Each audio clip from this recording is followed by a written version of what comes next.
You're listening to the Sales for the Nigerian Wedding Industry podcast, and I'm your host, Abuja-based event photographer Taveshima Ayede. And now, let's get on with the show. First of all, I'd like to apologize for the previous recordings that I made. They didn't have any intro. That was because, this is my first time podcasting, and I initially recorded what I thought was going to be an automatic intro on every single episode. But it turns out that what I recorded was just the trailer, and so it didn't play. It doesn't play automatically with every single episode.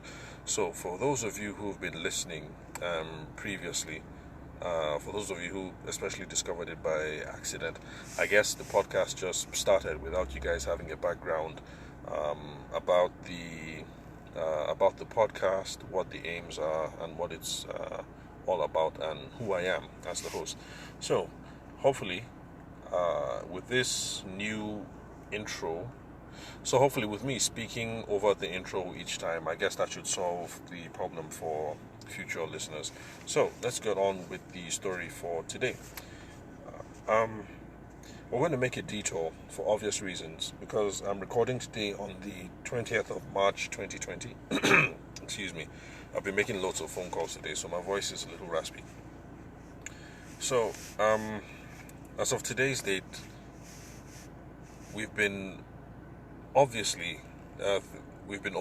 by current events, not just in Nigeria, but also globally as well, because of the COVID virus. It's making the rounds, and let's just say we're in a state of crisis right now. There's a lot of lockdown going on. Schools closed in Lagos. I hear schools will be closed in Minna on Monday, and in different parts of the country. And so I thought it would be a good idea to just to pay attention, just to look into how we handle personal sales in times of crisis, because that's what this show is all about. Essentially, that's personal sales, how we apply personal sales in the wedding industry in Nigeria. So that's going to be the focus of my podcast for today. So I have a few tips about how we can handle personal sales in times of crisis. The first one that I have is, I think as wedding vendors, we ought to be flexible in honoring our client commitments. Because now that we have acknowledged cases in Nigeria, in Abuja, in Lagos, in Ogun, Ekiti, and a number of states, obviously a couple of things are happening.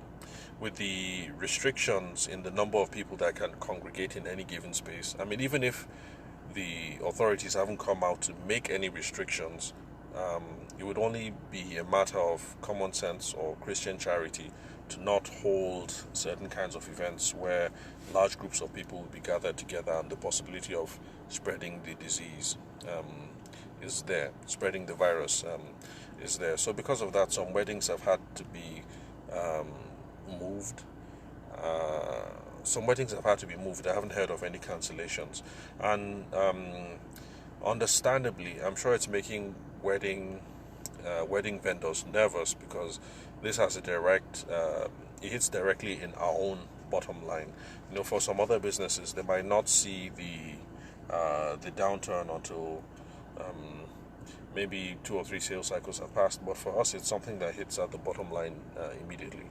Like in my own case, for April, there are 2 weddings that we're looking forward to, on the 4th and on the 25th.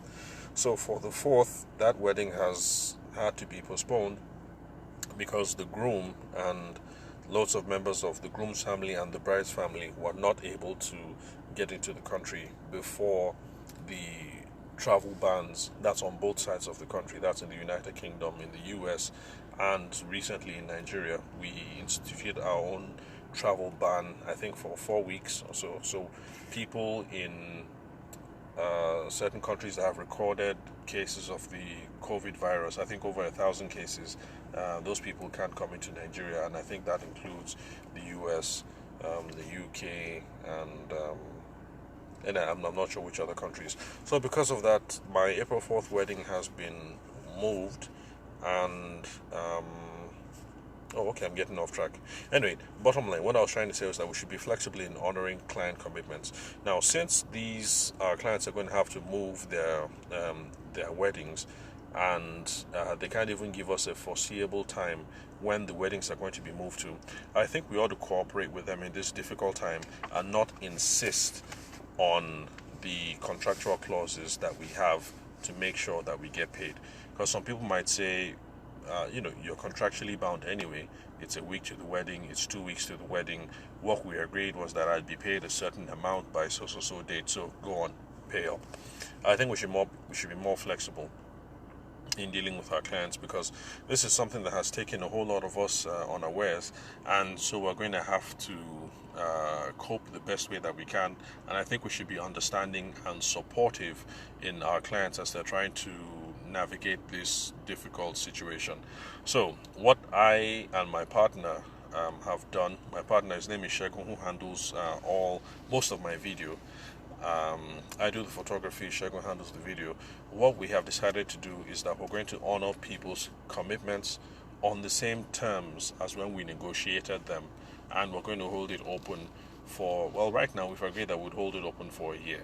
So if someone pushes the wedding back 4 months or 6 months, we're not going to say rates have changed, so we're going to tack on this fee or that fee. So whatever it is we negotiated still stands. Of course, we put the caveat there that they should let us know well ahead of time, what dates they're working on, things like that. But I think as wedding vendors, it would be a remarkable sign of goodwill if we are flexible in honoring our client commitments. So that's the first thing that I'm going to say. I'm going to suggest. So my second tip would be we should communicate in advance with other vendors to clarify the status of other commitments that we have on the calendar. So some of us have partnerships with wedding vendors, or even if we don't have direct partnerships, that we might be working together on the future wedding things of that nature. I think now is the time to get in touch to find out, hey, what's the status of this event or this event, that event, with the wedding planners especially. Okay, these and these and these are what we have on the calendar. How what's holding, what is not holding, what are the contingencies, what's going to be moved, and things like that. I think we have to communicate in advance and try and anticipate some of these things, and not wait until the event is right upon us. For instance, in Nigeria, the travel ban is 4 weeks. So, reasonably speaking, anything that falls within this, we should just assume that this 4-week ban is going to hold. So, anything that falls within this 4-week period, and maybe even a little after, maybe 2 weeks after, or things like that, we can reasonably anticipate that they're going to be affected in one way or another. So this is the time to start communicating in advance with other vendors and other stakeholders to find out what the contingencies are and where we stand.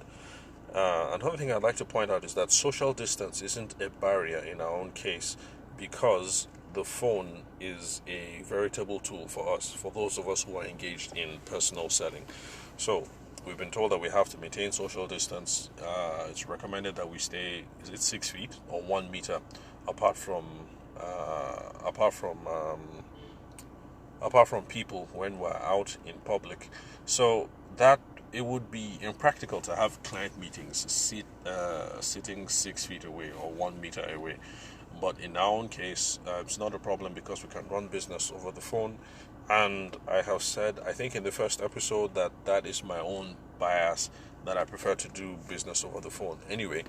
So let's not use that as an excuse that because of social distance we can't conduct business. There's a lot that can be done over the phone. Then my next tip is we should continue to prospect for new business. So let's keep looking for new business, within reason, of course. So like the last bridal fair that I attended, which was last week or maybe 2 weeks ago, at the time that I did, there wasn't this much heightened awareness. There was awareness about the COVID virus, but there was no, I think currently we have a reported case, suspected case, I think in Nasarawa State, which is close to Abuja. And then with the situation in Mina, there's a more heightened response in Abuja. So at the time, it was okay to go for the fair because I wasn't going to be, as far as we could tell, no one was going to be put in any reasonable. I was not going to put myself deliberately in any harm's way or things like that. But anyway, to the best of our ability, we should continue to prospect for new business.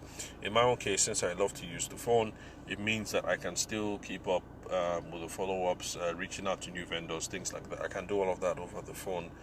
And the reason why I say continue to prospect for new business is because in our industry, I think there is about a 3 to a 6 month lag for wedding vendors, or at the very least, at the most, maybe um, a quarterly lag.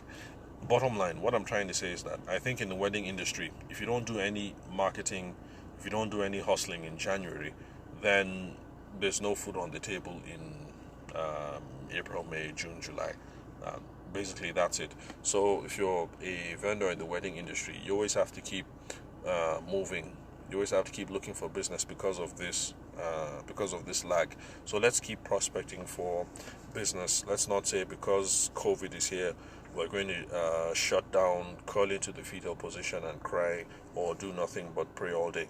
We have to keep prospecting for new business. And then my final tip is to look to health and government and official authorities for information that we can use to build our calendar um, around.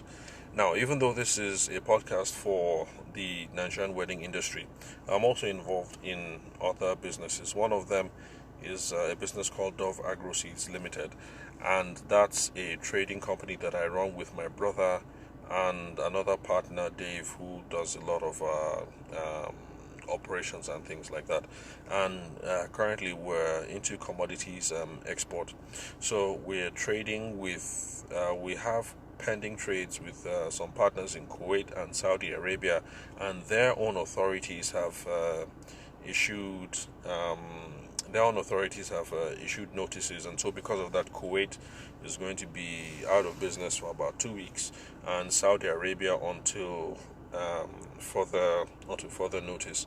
Now, for me, what that has meant is that paying attention to these health and government authorities, I can now use that and make that part of my follow-up and my follow-through processes. So for the Kuwaiti deal, I've agreed with the buyer that there's no point in having a look at anything substantive regarding the deal until 2 weeks has elapsed, because that's the whole point of what the government is trying to do, shut the country down for 2 weeks. And then for Saudi Arabia, since it's till further notice, what we've agreed with the buyer is to look at things on a weekly basis. So I'm going to be putting my ear to the ground, listening to what the health and government officials say, and then that is going to inform how I run my calendar in doing business throughout the whole period. That also applies to the wedding arm of the business and for the April 4th wedding. So I think the Nigerian travel ban is 4 weeks, and so there's not going to be much point in doing any follow through, except just for personal calls to find out how the bride is doing and things like that. It's not going to be any much point in following up in anything less than the 4 week period. So those are my tips about how you can continue with personal sales in times of crisis. Let's be flexible in honoring the commitments that we have with our clients. Let's not try to penalize them in any way or profit off of this. Yes, it might cost us some money, but let's be understandable. This thing has come out of nowhere and has taken all of us unawares. Let's help our clients try and sort themselves out the best way that we can. Second thing, advanced communication with other vendors, so we know the status of other commitments and we know what the contingencies are. Then social distance isn't a barrier because we can sell over the phone. Let's continue to prospect for new business because there's a 3 to 6 month lag for wedding vendors. At the very least, there's a quarterly lag. So if we don't look for business now, we're going to suffer in about 3 or 4 months. So let's keep looking for business. Then let's also pay attention to health officials and other official and government authorities for information, and that would help us to navigate and plan our business calendar around what is going on. So that's it for today. Please remember to follow the podcast on Apple, on Stitcher, Google, Spotify, or whatever podcast catcher that you use. And then you can also send me a DM, that's a direct message, with any comments, questions, inquiries, whatever. You can send me a direct message on Instagram. I'm on Instagram as Ayede_photography. That is AYEDE_photography. And that is, again, Alpha, A for Alpha, Y for Yankee, E for Echo, D for Delta, E for Echo. So you'll find me on Instagram. So thank you very much for listening to the show. The next episode, I will continue with we've made 2 detours. We started off with an introduction to personal selling, and then we made a detour into wedding expos. So for the show after that, for the show after this, we'll return to wedding expos. I want to use 2 case studies to explore some of the ideas that we brought up in the wedding expo segment. So thank you very much for listening. I'll catch you guys on the next recording.